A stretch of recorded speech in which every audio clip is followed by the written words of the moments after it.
Hey everybody, welcome to another episode of Language Facilitation Q&A. My name is Marcy Melzer, and I am an intuitive speech and language pathologist and language facilitation consultant.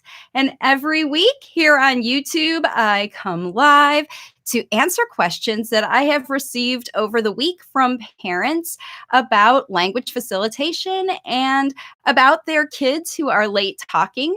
And so today I have some questions I have gathered. I've got 6 questions here already. So if you're joining me, please say hello. Hi, Anna. Thanks for joining from Sweden. I'm so happy to have you here. I realized this noon time was going to be better for those of you over in the Eurozone than the later in the afternoon time. So I'm very encouraged to see you here. And Anna, if you are watching for the first time, welcome, welcome. And go ahead and post your question in the comments. And I'm going to start today digging right in to answer the first question that I posted in the title here about late talkers and going to parties. This is a time of year when lots of festivities are going on for the holidays. And even if you live other places in the world that they don't celebrate Christmas, we just had big Diwali in India. And I know that many, many places all over the world are just getting geared up. Here in the United States, all over, we're getting geared up for Thanksgiving next week. So there is sort of these mandatory parties that you have to go to with your late talking child. And the woman who asked a question here, Mommy, why? She had mentioned that in her case, her child is the only late talking child in the family. When they get invited to go to family parties or even parties at school, her child is the only one who's late talking. And how do you help parents? How do parents help their kids do better at these parties? So the first suggestion I have is you need to know a little bit more about your child and how they do with parties in general. If your child, because they kind of fall into 2 camps, the families who have difficulty, because some late talkers don't mind engaging at parties and they jump in and they make their needs known non-verbally. They aren't shy at all about just being their non-verbal communicator selves and running the show, and they don't care what other people think of them. It is the other people that have concerns about those kids. There is one sort of category for sure of late talking child. And if that's your child doesn't really care about other people. They're just there for the food and the fun, and they're interested and curious and exploring other people's stuff. Then typically other people will intercede and give your child boundaries. But always in all of these late talkers case, in each one of them, a good strategy to use is to do some party prep work.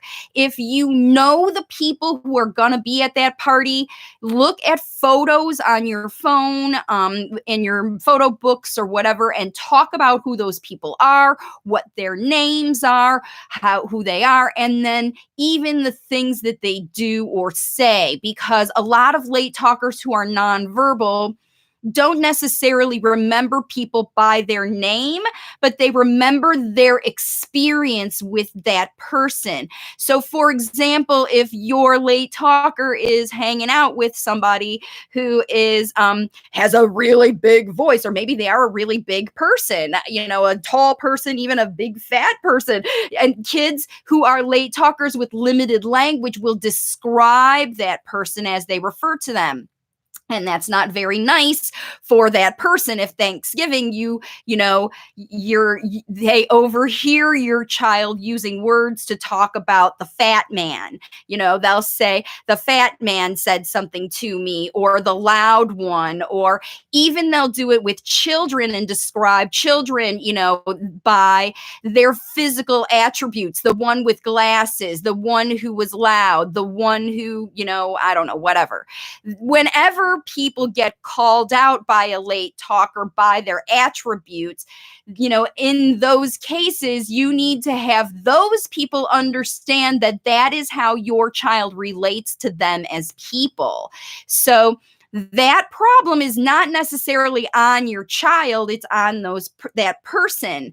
And if your child does label people by description instead of their name, ahead of time, you're going to know that when you're looking at their pictures. So when you talk about that person, if your child refers to them as the fat one, the old one, the skinny one, the young one, the nosy one, the whatever they refer to them as, even with a single word, or even if they're nonverbal and they look at the picture and they make a face that shows them they don't like that person, they're not excited to see that person at grandma's house or whatever, then you need to talk about that while you're looking at the picture. Oh, this is Uncle so-and-so. He's so big. I know. Uncle Joe is a big guy. And then you want to give Uncle Joe a very positive attribute that your child can remember. So when he thinks about Uncle Joe, he doesn't think about Uncle Joe as fat Uncle Joe. He thinks about Uncle Joe as big Uncle Joe, which is a little bit easier to deal with Uncle Joe, for Uncle Joe, and also sounds a little bit more politically correct because a lot of big guys can be called big. If someone is too noisy or too whatever, or too, like I said, it doesn't matter, whatever for your child, you need to figure out what it is. If they're in their space and they don't like them in their space, if they take things from them, if they don't listen to them. I mean, that's another thing that happens a lot with kids at parties with other people is they are trying to communicate with their nonverbal way, but the people around them aren't responding to those nonverbal behaviors. That's when you, as a mom, need to help those other people who are judging your nonverbal child. You need to help them understand that the situation surrounding late talking for your child is social, and they're doing their best to try to communicate their ideas on their own, and they're trying to communicate with you. I know it doesn't sound like that, but they mean XYZ. And when you do that with your child right there,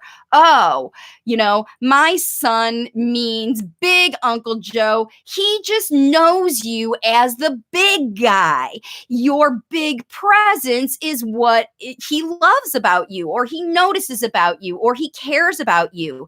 And help those people understand that your child's words don't necessarily reflect their feelings. They just reflect their language level, right? And so, yeah, I know that you have to sort of backpedal and do things when your kids say things that are inappropriate, but unless they learn to say things the appropriate way, they're not going to know. And in those party situations is really a great time to get your kiddo communicating more appropriately. So if they are verbal and they call somebody a name unknowingly by describing them, you let them know that is Uncle Joe. We call him Uncle Joe. Uncle Joe is big. We call him Uncle Joe. And we call him is an important thing for your semi-verbal, kind of verbal child needing to hear, because he's calling him fat and you want him to call him Uncle Joe and talk about Uncle Joe. And don't forget to talk about the fact that Uncle Joe is big, because if you disregard that and ignore, no, don't call him big, call him Uncle Joe, then your child's he's gonna seem that you aren't listening to him. So once again, in a semi-verbal child who is trying to communicate with other people, but other people don't understand your child, it's going to be your job to help those people interpret your child's messages, and at the same time, take advantage of the opportunity to teach your child how to communicate, what kind of words and phrases are appropriate for the party. And you do that while you're looking at the pictures ahead of the party, and also while you look at videos or pictures of other parties. So if it's a family party and you see lots of people together and they're doing selfies, or they're around the table, or they're around the food, look at those pictures of previous parties. So your child knows, oh, this is the kind of party we're going to. It's the kind where people have to sit down at a table. Or this is the kind of party we're going to where kids get to run around. Or this is the kind of party we're going to where it's grown-ups only and I have to be quiet. It's very, very important that you let your child know ahead of time what kind of a situation is this going to be? Is it going to be something that we're going to have a good time with? Or is it going to be something that you might have trouble with? So now, dialing it back, let's say your child doesn't like parties at all. They don't like crowds. They don't even hardly like to leave the house, let alone get together with other people. So this is a different sort of category of late talking situation that we're dealing with when you've got a child who just really doesn't like other people. This is very important that you identify on your phone, on pictures or whatever, some people who are safe at that party, who your child can talk to besides you, so that you and your child, when you go there, you directly go to that safe person and you start having social communication there. Because even if there are other people who you don't know at the party, let's say it's a child's party and they're friends from your child's class, if there is one child your child knows at that party, then immediately when you go in, before you even say hi to the hostess and get settled in with whatever activity it is, you greet the host and say, hello, I'm happy for your party, but you beeline it with your child to that safe person so that you can show them who they can connect to in this busy environment with lots of people doing stuff they may or may not be interested in. You want to connect your child with another safe person at the party. If there is no other safe person at the party, then you can't leave your child. You have to have them at your side so that you can help them guide to learn where the safe people are. And you can't just drop your child with that safe person either. You need to be there and help your child accommodate. If your child doesn't like parties, you cannot expect them to be happy with you dropping them off at a stranger's place. If that mom doesn't want other parents to stay, then you have a conversation with that mom ahead of time to talk about, yep, I'm not going to need to be here because my child doesn't know anybody else at your party and he's a late talker. And sometimes these things cause him to be very anxious. And you want your child to be able to go to these parties. So offer to help the mom. Ask her if, say, look, I promise I'll just be, down here in the back. And then whatever your child struggles with to participate at that party, if the game is too challenging, if they don't want to sit at the table with the kids, if the singing in the candles is what makes them upset, these are the times when you as a mom just gracefully take your child and take them to another part of the room or another part of the house or the yard or the whatever and talk to your child about what is going on over there. And you say, I know it's loud over there, so we're going to stay here so I can help you have fun. And you try the best you can to help your child realize what is fun about that situation that other children like to come. Oh, look, they're smiling. The kids are singing now. I know you don't like this part. Cover your ears. It's okay. Let your child feel that you've got their back, that you understand their feelings and why they don't like the situation. I know you don't like the noise. I know you don't like the lights. I know you don't like the whatever. And that makes you feel whatever. Say it out loud. It makes you feel anxious. It makes you feel scared. All of these things about your child, it's very, very important that you start to acknowledge their feelings all around the party. And this all can happen way before the party ever happens. So the day before the party happens, you definitely need to say, tomorrow is the party day. Today we're going to do whatever. And the day before, talk about it. If you're taking food, have your child help you prep the food. Talk about the food that they are going to eat. They're going to eat cake. Every party has food. Talk about the food, because the food will be a constant. It's not a person. It's not a thing you got to engage with. You don't even know about the activity, but you know there's going to be cake, and you know there's going to be snacks, and you know there's going to be drinks. And even if you don't know exactly what they are, and you know your child can only have certain snacks and you're bringing them with you anyway, you can say, I know there's going to be applesauce for you. Even if the other kids are eating cake, I know you're going to have a special one, because you bring it, or whatever, depending on your child's diet. You remind your child the day before the food's going to be good. The people are going to be fun. The decorations are going to be nice. And I wonder, and you can even think with your child to get excited about going to the party. If your child doesn't like parties, then just ease in and make sure your child knows that you've got their back for the party. At the party, if your child communicates anything and it's misunderstood or misinterpreted by other people, go ahead and own it. Say, you know what? My child's just late talking, and that's how he communicates. I know it's not like other kids, but we are working hard. And you just tell everybody how hard you are working as a language facilitator parent to help your child learn to talk. And coming to parties like this, explain to people. If they ever question you, just explain to them. Parties like this are opportunities for me as a language facilitator mom to help my child learn how to go to parties. And thank you so much for having us. And thank you so much for understanding that we have quirky stuff and kind of ways we go through. And we want your party to be happy too. And that way your child gets invited to more parties, because that mom talks to other moms, and they understand that you are there not trying to make anybody accommodate for your child, but try to help your child feel good.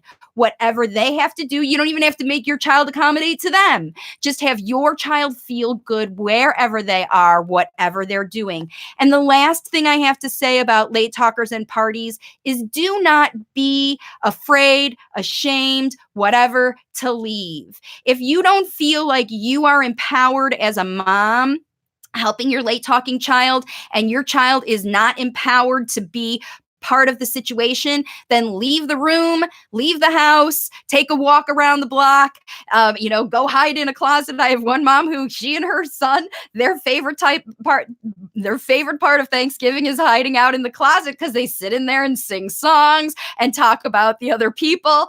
And it gives her child a chance to, have that experience of some alone time with mom.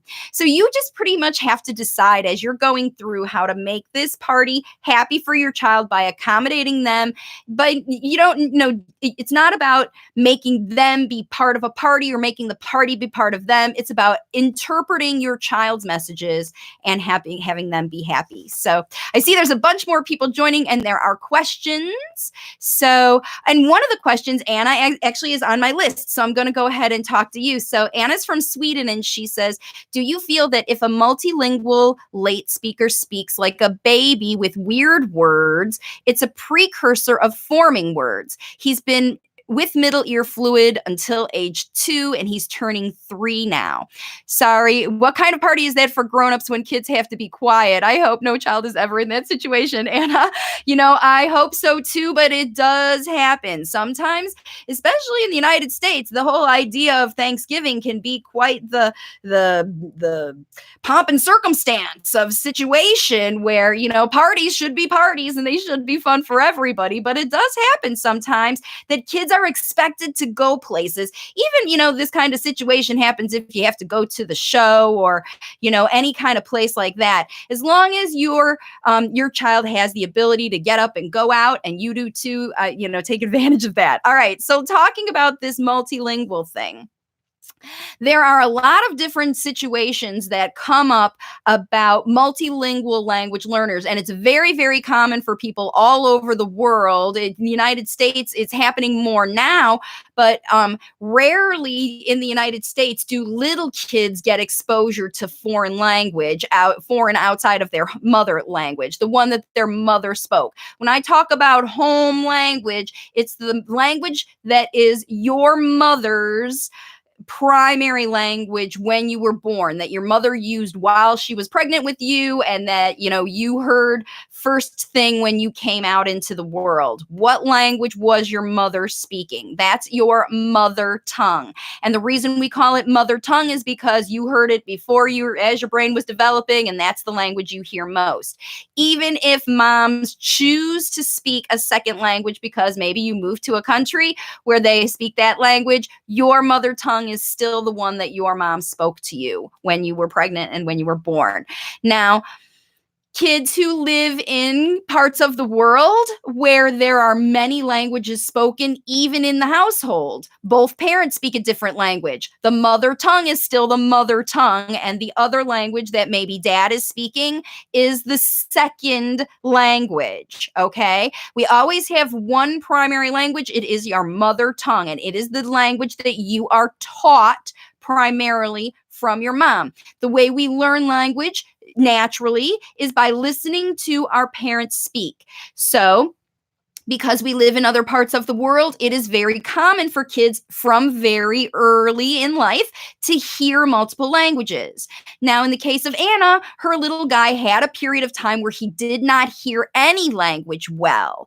And during that period of time of ear infections and ear fluid that he had at a very key, important language learning time in life, when we are listening to our parents more than anybody else in the world between 1 and 3 years old, we're listening to our parents teach us everything. Come here, do this, give me your hand, your name is Joey. All of those things we learn from our parents, listening to our parents. However, in the case of ear fluid, the kids can't listen because they can't hear.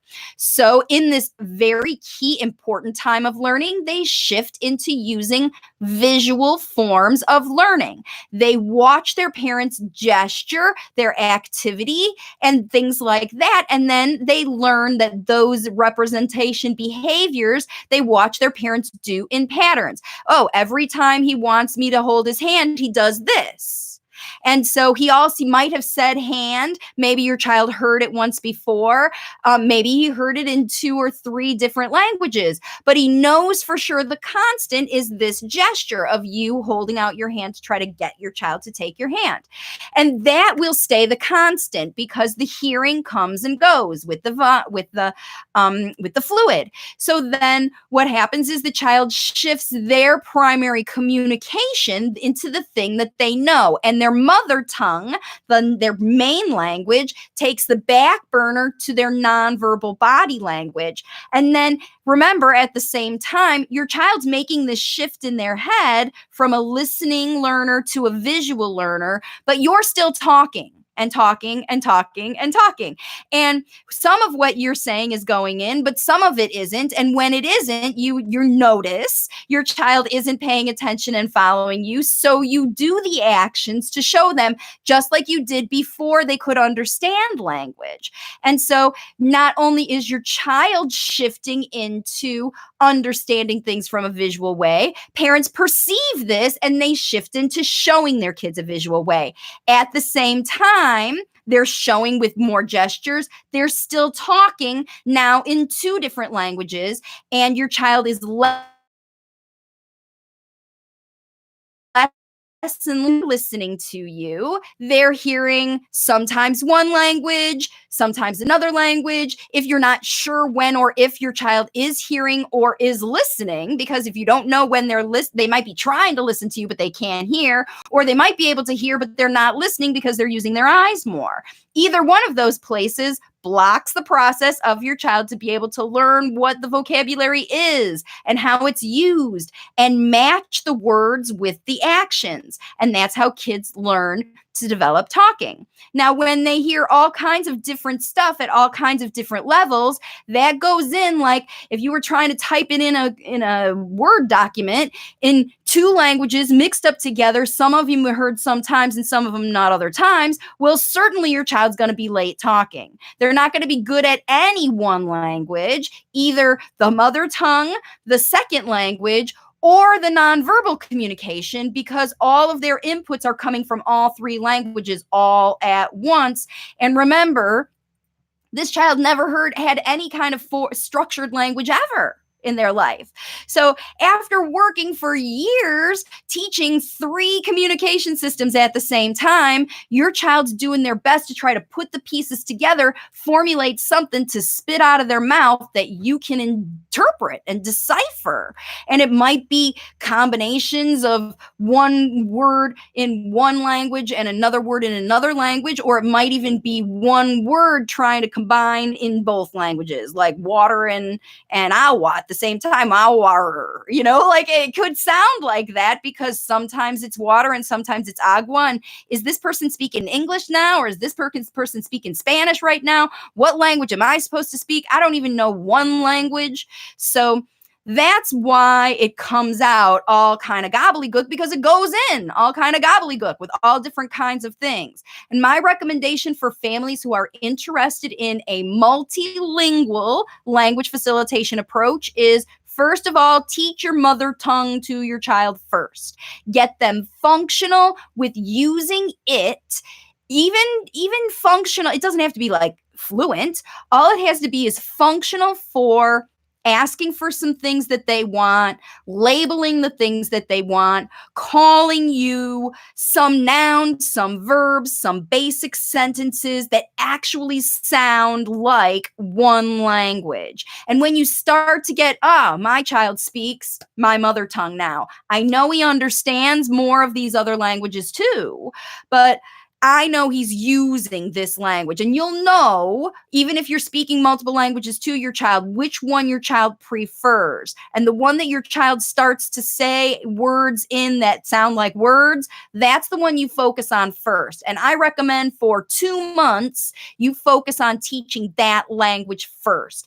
Everybody in your household who knows that language should be speaking that language when they're around your child for the first 2 months, just to let them know that that's how this one works. Now, they're going to hear the other language, because maybe when you're out of the room and you're speaking that other language to each other, that's okay, because it's not, it's impossible to stop speaking a language if it's your mother tongue, because if your husband, that's his. So what's really important is that you do. So if we speak English at home, should I speak my mother tongue Romanian to him, or stick to English and not mention Romanian?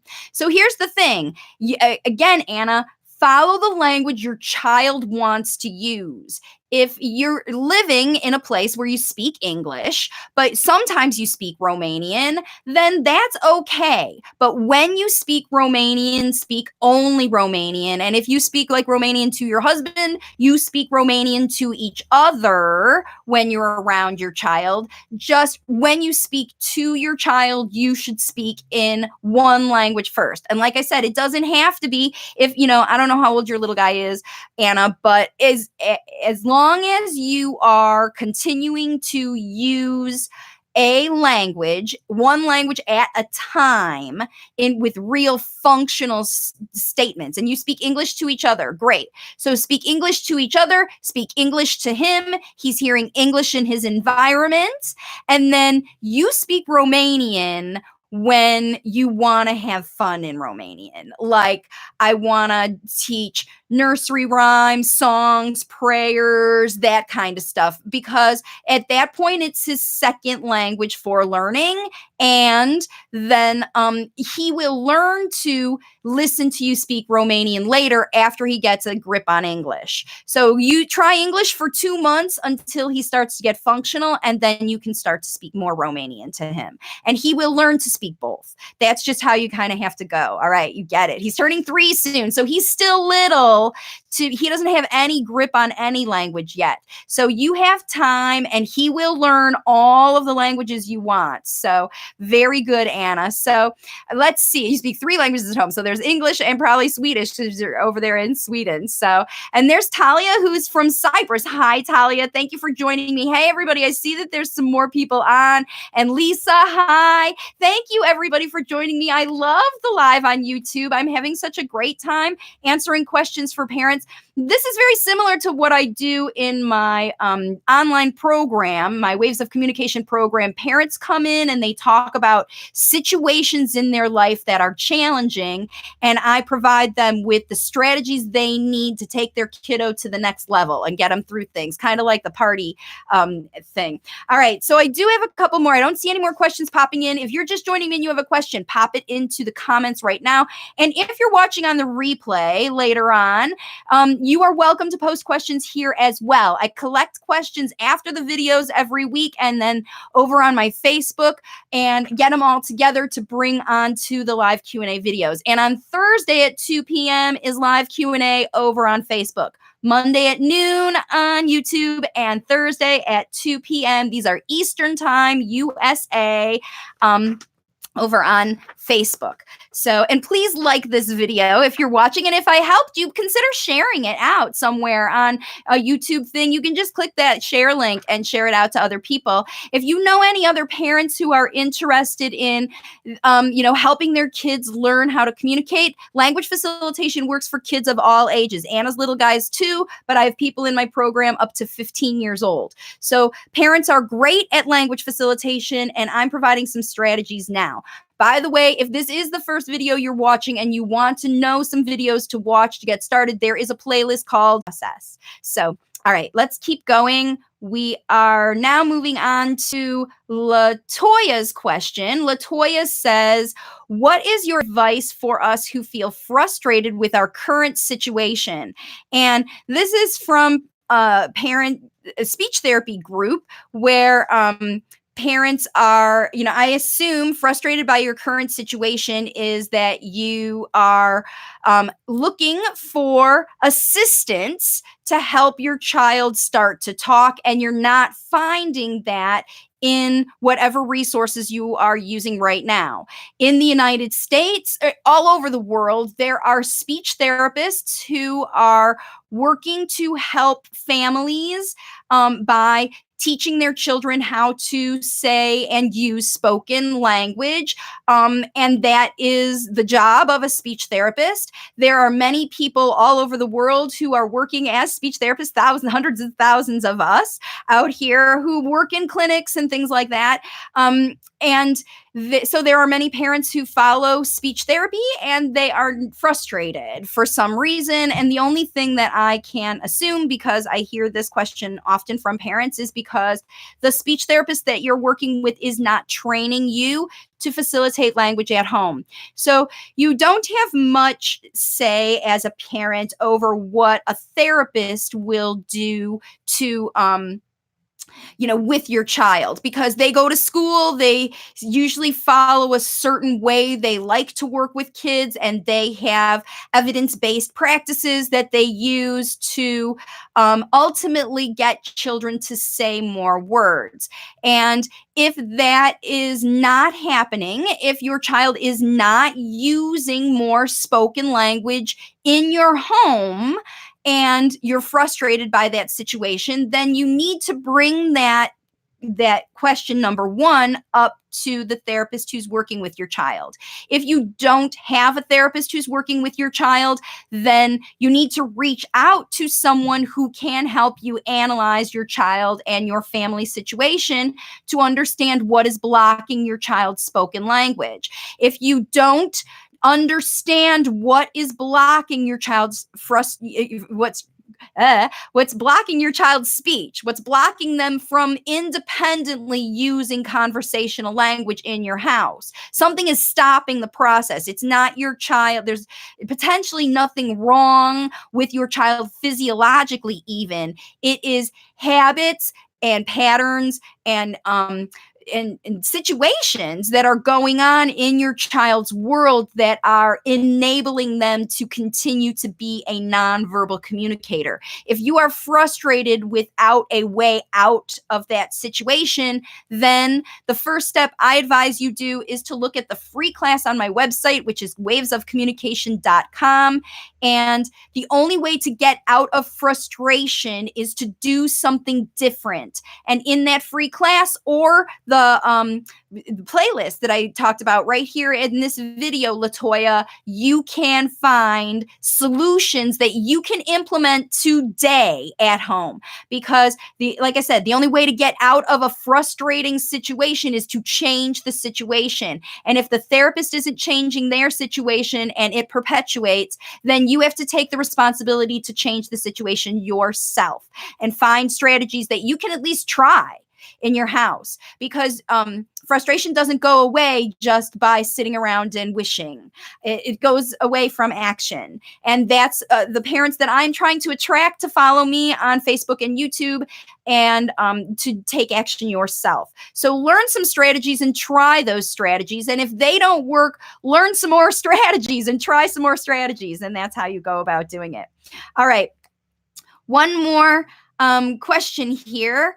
My son is 2. It's from Garima, who says, my son is 2.6 years old, has no speech, doesn't sit in one place, and doesn't respond to his name. How can I teach him to speak? And for you, Garima, I'm not going to get in real detail because I have made a whole video about this. That video is called Reach and Teach Your Child to Use Natural Verbal Speech. And any title you search on my Facebook or YouTube channel that says Reach and Teach will show you how to connect with your child, no matter how busy they are, no matter how isolated they are, no matter how if they're not responding to you at all. Oh my goodness, excuse me. Those reach and teach strategies, they will help you find your child and get them to start to listen to you. And that's where language starts, is when kids start to listen to their parents. All right, let's see. One more question I just got today on my Facebook, over on my Facebook page from Nid Joshi. Says, I wanted to take your inputs on Gemini, and if it is useful for a kid who has expressive and receptive language disorders. Gemini is a program that it's a subscription program that is discrete modeling videos, and they move through phases where they these videos provide the very good speech and language models that children need to learn all the vocabulary surrounding situations. So it starts with very basic things that kids need. It involves a lot of facial looking. So these models for speech are indeed effective for children who are late talking. Sorry, itchy nose.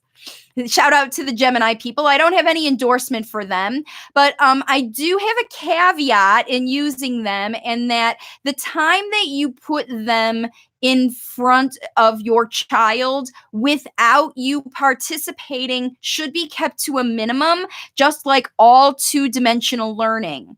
And in fact, if you are using the Gemini program with your child, after your child finishes using the Gemini program, you should know exactly what vocabulary they are facilitating and in what contexts. And then you should be expanding that vocabulary beyond what they saw on the video into your everyday situations. This is how you can use Gemini as a very effective tool for language facilitation. So Nid, I like Gemini, but remember, it's not standalone, doesn't work by itself, because children learn natural conversational talking by communicating back and forth with humans. They need to have the opportunity to practice the phrases that are modeled for them later. Otherwise, they can't integrate, and it's just like watching videos for them to imitate and memorize and imitate and memorize. It doesn't become natural spoken language until they access it themselves and use it away from that immediate model. So if your child is imitating the things that they're hearing on the Gemini videos, that's very good. Anytime your child imitates something that they hear spontaneously is very good.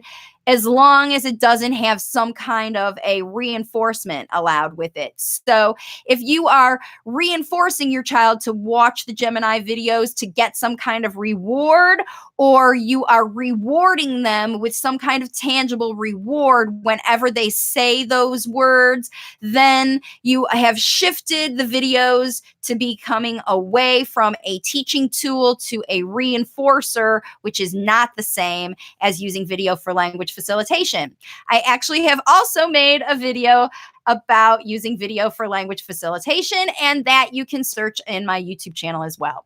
So, and then one more question I have before I get off of here. We've already got this in 40 minutes, and I just have one more question from Tanya, who says, why, she wants me to explain why language facilitation brings receptive understanding, following directions, and makes kids more interactive and happy before the speech comes.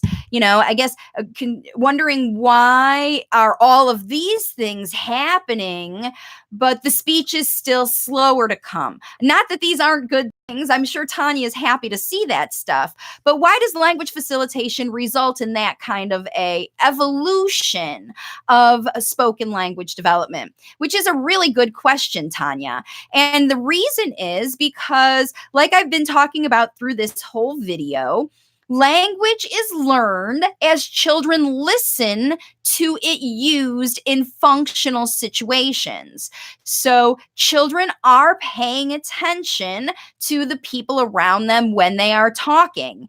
And those who are older, who are obviously avoiding or resisting listening to talking, what language facilitation does, it shifts, it switches those kids from being avoiding listening to talking because they don't like what's being said, or they don't like they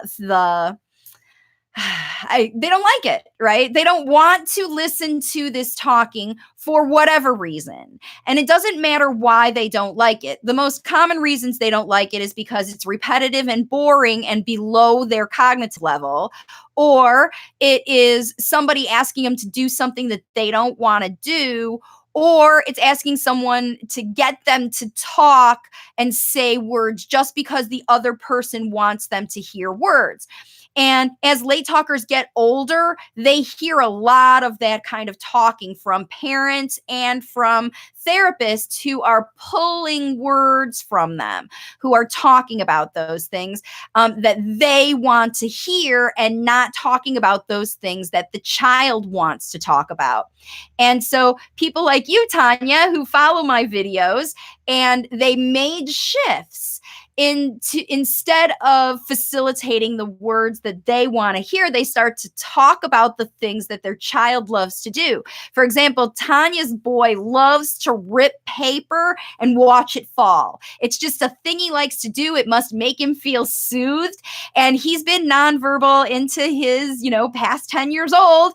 And this little guy loves to do it. And I watched on a video her just talking about, you're ripping the paper and the paper is falling. And just by her saying the paper is falling, while the paper was falling, the smile on his face went from ear to ear.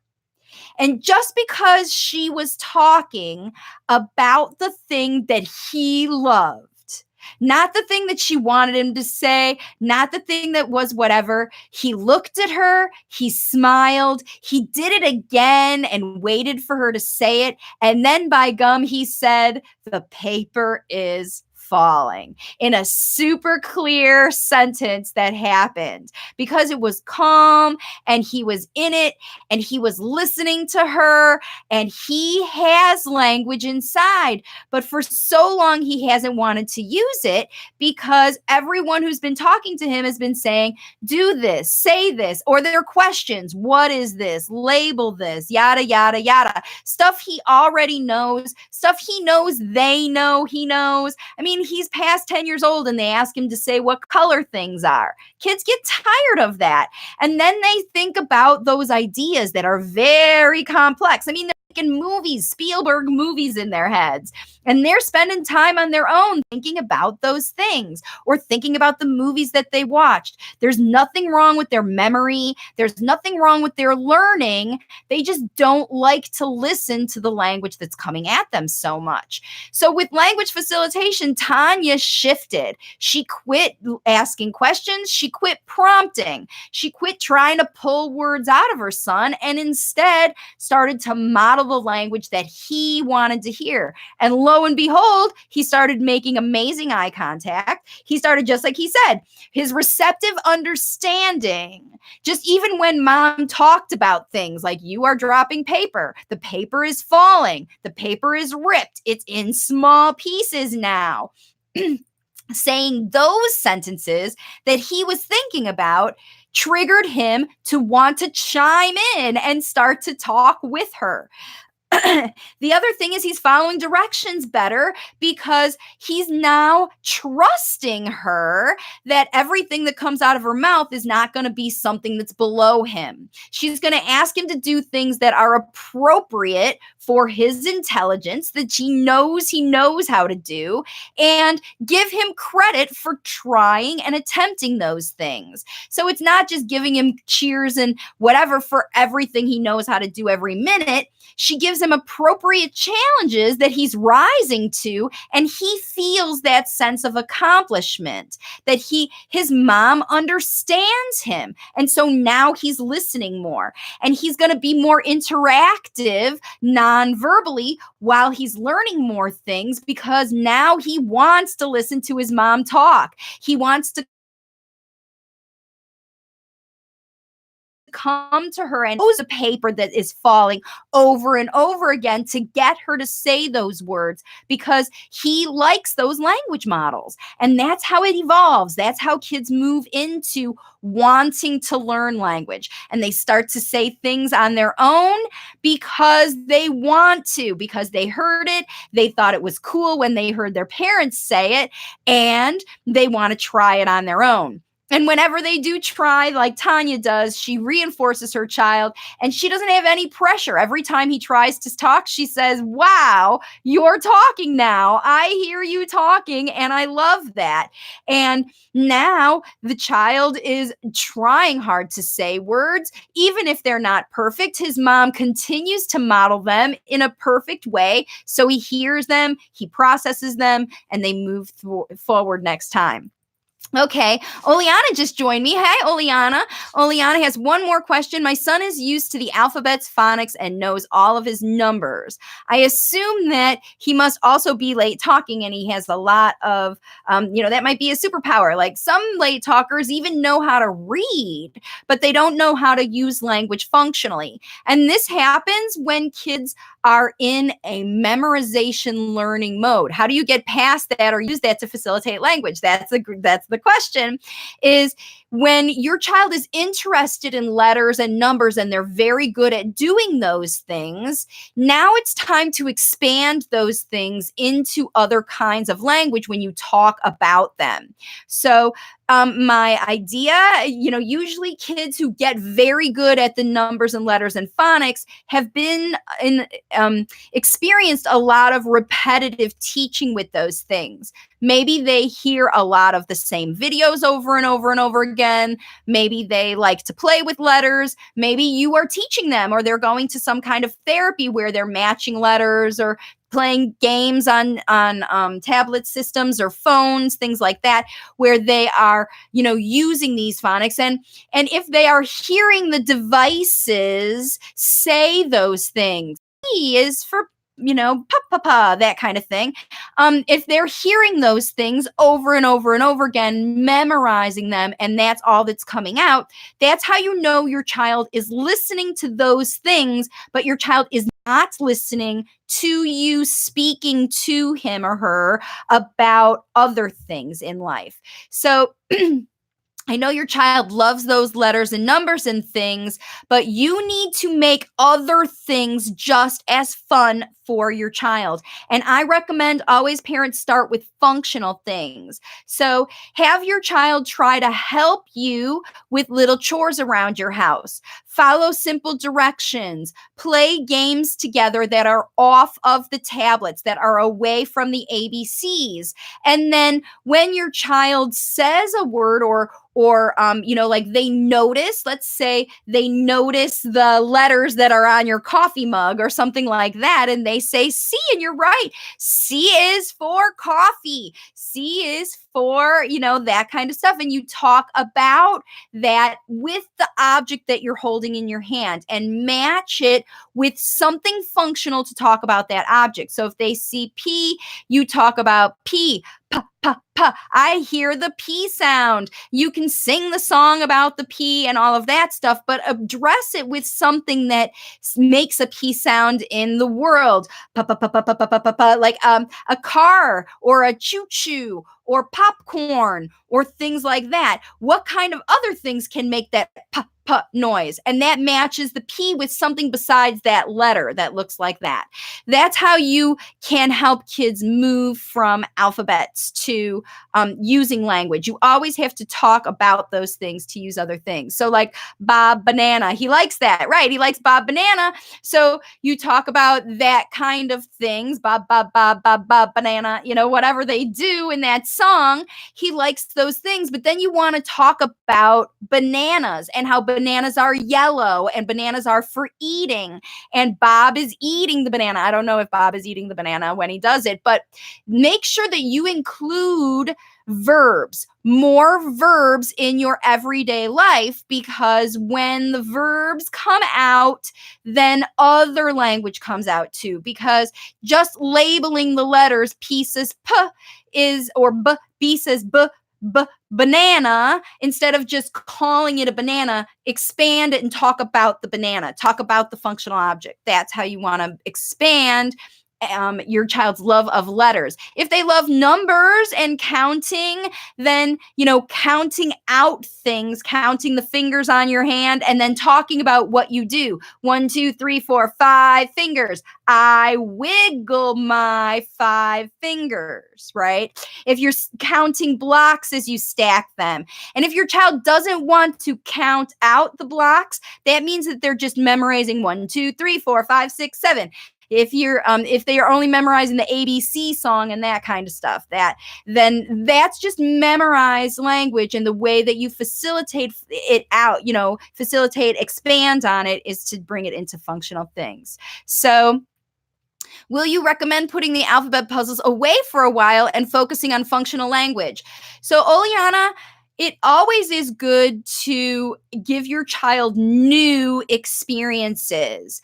However, it also can be traumatizing to your child if they decide not to, like they love the letters and numbers and puzzles so much that, they're going to be very upset if you go cold turkey. So my recommendation is keep your child's favorite one, one puzzle out, and then put the rest of it away and get another puzzle that has something else like vehicles or animals or something like that, and let your child play with those puzzles. And you can even put the pieces of those puzzles in a bucket together and you pull it out. This is a letter, it goes on this puzzle. This is a cow, it goes on this puzzle.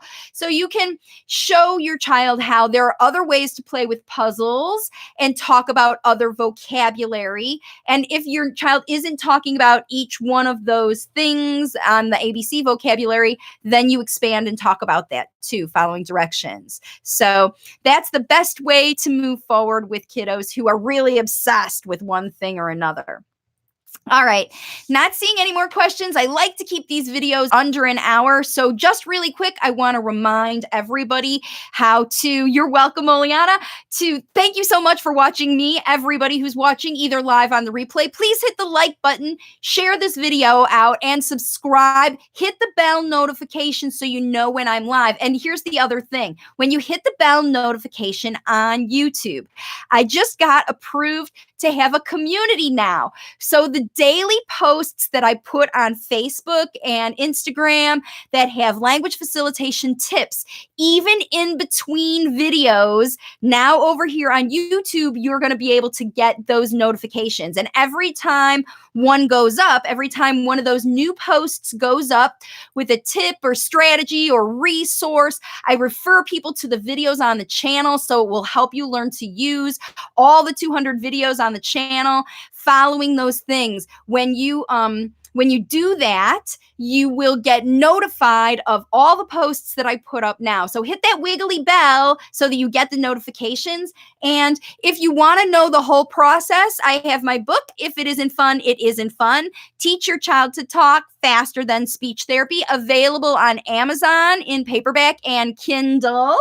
And the whole process is in this book. It tells you step by step how to identify the blockages, make your plan, and even advises you how to get back here and use these Q&A sessions to get some free coaching. You can teach your child to talk faster than speech therapy when you become a language facilitator and you learn how to do the process. So you can learn how in my book, and the Audible has already been uploaded. My fingers crossed it's going to be out before the end of the month. So if you're a listener and not a reader and you like the YouTube videos, then the Audible is for you. And it is me talking through the whole process that's in the book. So you'll be able to listen and follow all of those things along too. There are many, many resources for you to become a language facilitator, including these live Q&As. One more time, Facebook, 2 p.m. Eastern Time, US, on Facebook, on my Waves of Communication page. The link is in the description here. The other time is noon on Mondays right here on YouTube. If you have any questions, that's where the topics from these videos come from, is from questions from people out there who are looking to become language facilitators themselves. If you are stumped in the process with your child and you need help getting on to the next level, that's when you jump on a Q&A and ask me a question and find out what's going on to help your child at home yourself as a language facilitator. All right, waiting for the Audible. Thanks, Oleana. I'm so glad it's going to be out this month. I know a lot of people are listeners. And thank you so much one more time for joining me today. Again, everybody, and have a great week. Get in there, do some language facilitation. Don't worry about those parties. Use the parties as a language facilitation opportunity to help your child learn how to communicate with everybody. If you missed that and you're joining me live, rewind and go back to the beginning of the video. It's going to be posted right here on YouTube and also on Facebook. So you'll see it over there too. Thanks for joining me, everybody, and I will see you all on my next live video. Have a great day.